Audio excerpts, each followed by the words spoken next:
All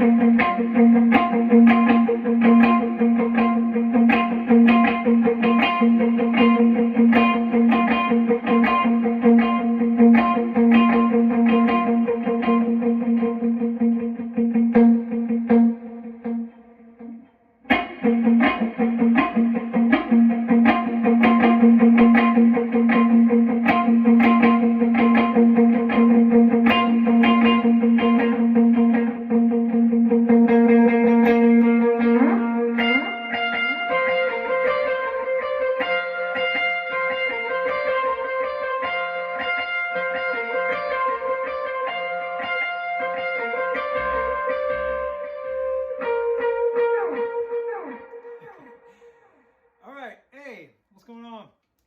I had a quick thought. I was thinking about delays. Recently, a lot of times for us guitarists, delay is such a huge part of our sound and a huge part of how we play, or at least for a lot of us in modern music. And it's just a fun effect. It's a great thing to have, and a lot of times, especially if you like any kind of rhythm stuff or rhythmic delays, maybe not if you're playing a lot of solo stuff, but if you're playing kind of rhythmic stuff and the dotted eighth delay can be such a go-to, right? It's such an easy thing to dial up. You put it in and it sounds great immediately. But sometimes I just want to kind of like get outside that space and not go to the thing that I always, or not always use, but the thing that has become so comfortable for a lot of us. And so there's that part of me that's, the creative side of me that's like, man, I want to play a different delay and make it still sound good. So I was going to show you this trick, which is if you are wanting to maybe just try something new. There's quarter delay, there's dotted delay, there's eighth note delay, there's all these, ways you can use delays. But a lot of times, what I like sometimes to do is to dial up a quarter note delay, which is kind of what I first started using when I first started playing guitar and using delays. It was always kind of a quarter note delay. And so I was going to show you a quick little fix if you're kind of stuck in a rut with your dotted eighths. And there's nothing wrong with the dotted eighth. It's useful, but sometimes we just want to be creative and try something new and not always just resort back to the same old thing over and over. So I was just playing in B flat, which I think is what this song that Chris has a song called Holy Roar that was from the last record. And the verse pattern, I wasn't really playing anything specific. I was just showing you in the intro kind of a quick way to do this. But like, here's the delay. Okay, so I'm set at 80 BPM. I don't think that's necessarily the tempo of the song. It might be a touch faster or slower, but that's just what I dialed up real quick. So I'm just playing this, just a quarter note, right? So you could play, and there's no subdivisions, right? Now I was playing a faster, a faster pattern, it's like a 16th note, right?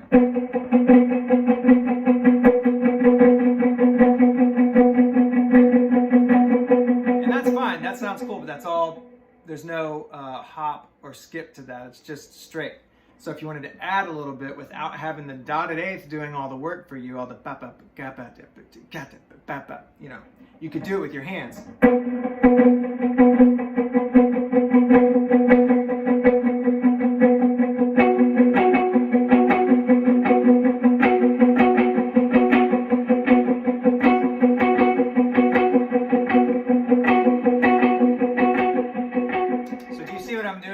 The subdivision with my fingers with this hand instead of doing it with the delay. So I'm doing I'm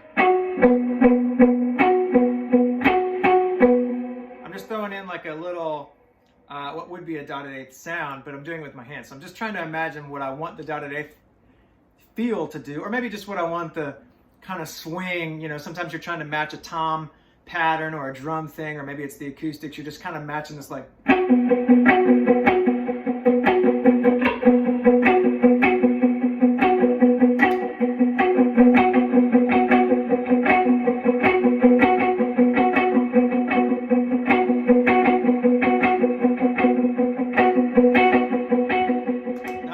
Track or anything to play to, so it might be a little messy, but that's essentially what you're hearing is this the quarter note delay is not doing anything special. All the subdivisions are happening with my fingers. So just something to think about. You could work on this, and maybe you can get outside of, maybe you're not stuck in this dotted eighth world that a lot of us get trapped into. But if you are, it's just like a, and once again, I'm not hating on that delay. I've used it, but sometimes, or a lot of times, I just want to try something different. I want to use an eighth note delay, or a quarter, or no delay, or a slapback, or I don't know, or long reverse delay. There's lots of options, and I'm always trying to be creative and think of new ways to do it, because I don't want to just always fall back into the same patterns, unless it's like part of a song and it's part of the DNA of the song, and then you just have to play the part. But you know what I'm saying. And then the lead line on that song, it would be a little messy if I played it with a dotted eighth delay. It would be, it's got this, the little part that I'm playing on the chorus is. So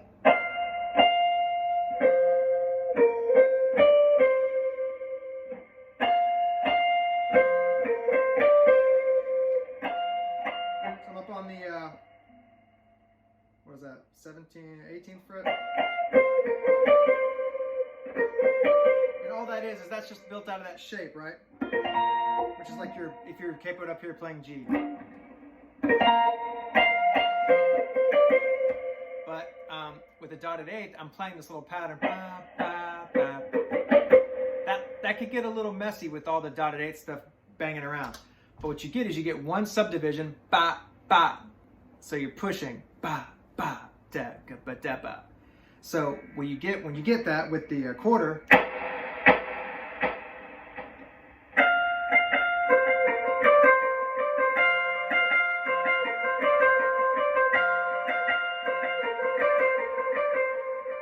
so the reason I kind of played it that way when we were tracking the song and the way I dialed up that delay, I liked that, that's just the chorus guitar part. I liked how you could get the subdivision of the, so you get a little bit of push on the top of the chorus, but then when you do this part, this little like lick in there, it's not too jumbled up with all these delayed subdivisions. So you get a little bit of the dotted eighth effect by doing it with your hand, right? And then when you do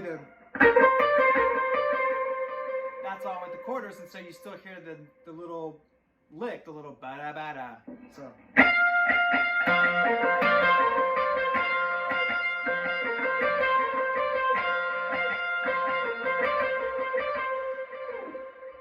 All right, that's quick, but it just maybe would help you if you're stuck in delay world, and maybe you're not. God bless you. I'm so impressed by people who can play and not use delays, because I'm gotten so accustomed to them. I use them all the time, but I like playing without them too. Sometimes it's great to just not have it and be creative in other ways with your picking pattern or the rhythm, the place you find yourself in the bar, like in the measure of the song, like where you land is really important. So there's just a little tip on a way that you can play some subdivisions with your hands. Just try that ba, ba, ba, ba, ba, ba, with the long quarter. Sometimes can be a cool effect. And maybe you could even do a few less repeats. That might help. If you do less repeats, that might help you feel that without it getting too jumbled up, because your time would have to be pretty good, which is something to work on, which is one benefit from using delays, is it helps you with your rhythm and your time if you're trying to lock in. But don't listen to your delays. Listen to the band.